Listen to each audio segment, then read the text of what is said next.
మోకాల నొప్పులు ఏమీ కూడా వైరస్, బ్యాక్టీరియా సంబంధించిన ఏదైనా అంటువ్యాధి అంటే కాదండి. ఇది పూర్తి స్థాయి జీవనశైలి వ్యాధి. సో, ఈ diet, life style, stress, immunity ఎలా మనకు మోకాల నొప్పులకి కారణం అవుతాయనే మనం చూసుకుందాము. సో, టైంకి తినట్లేదో లేదా రాంగ్ ఫుడ్ హ్యాబిట్స్ ఉన్నాయి. దానివల్ల ఏమవుతుంది, మన బాడీలో టాక్సిన్స్ పెరిగిపోతూ ఉంటాయి, లేదా ఆకలికి బాడీలో ఇన్ఫ్లమేషన్స్ అనేవి పెరిగిపోతూ ఉంటాయి. సో, దానివల్ల మీ గట్ హెల్త్లో మార్పులు అనేవి జరుగుతూ ఉంటుంది. టైంకి పడుకోవట్లేదు, టైంకి తినట్లేదు, లేదా ఓవర్గా వర్క్ స్ట్రెస్ అనేది ఇలాంటివి పెరిగిపోతూ ఉన్నాయి.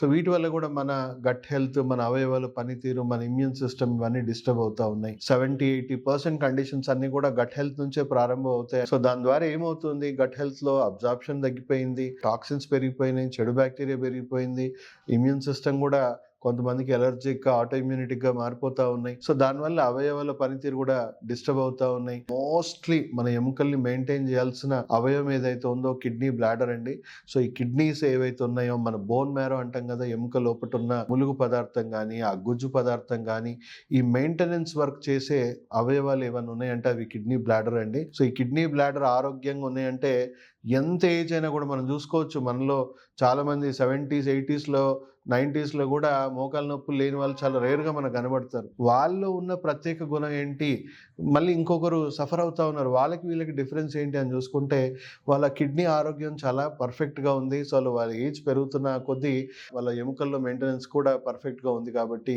వాళ్ళకి ఎలాంటి సమస్య లేదు. చాలా తక్కువ చిన్న వయసులో కూడా మోకాలు నొప్పులు ఎందుకు వచ్చాయనంటే కిడ్నీలో ఫిల్టర్స్ డ్యామేజ్ అయిపోయాయి, మెయింటెనెన్స్ సరిగా జరగట్లేదు. దానికి తోడు ఆ యూరిక్ యాసిడ్ లెవెల్స్ అనేది రక్తంలో పెరిగిపోయి, ఈ యూరిక్ యాసిడ్ అనేది మెల్లిమెల్లిగా మనకి కాళ్ళలో చేరి, మోకాల్లో జాయింట్స్లో చేరుకొని ఎముకని మెల్లిమెల్లిగా గుల్లగుల్లగా మార్చేయడం ఇంటర్నల్గా, అండ్ కాల్షియం అంతా లీచ్ అవుట్ చేయడం వల్ల ఇక్కడ మనకి ఆస్టియోఫైట్స్ అనే ఎముకలు స్ట్రక్చర్స్ పెరుగుతూ ఉంటాయి.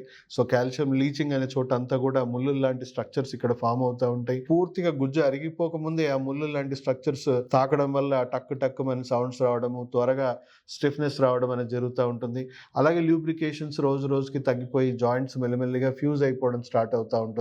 సో, ఎముకలు మెల్లిగా బెండ్ అయిపోవడము, ఇలాంటి కండిషన్స్ జరుగుతూ ఉంది.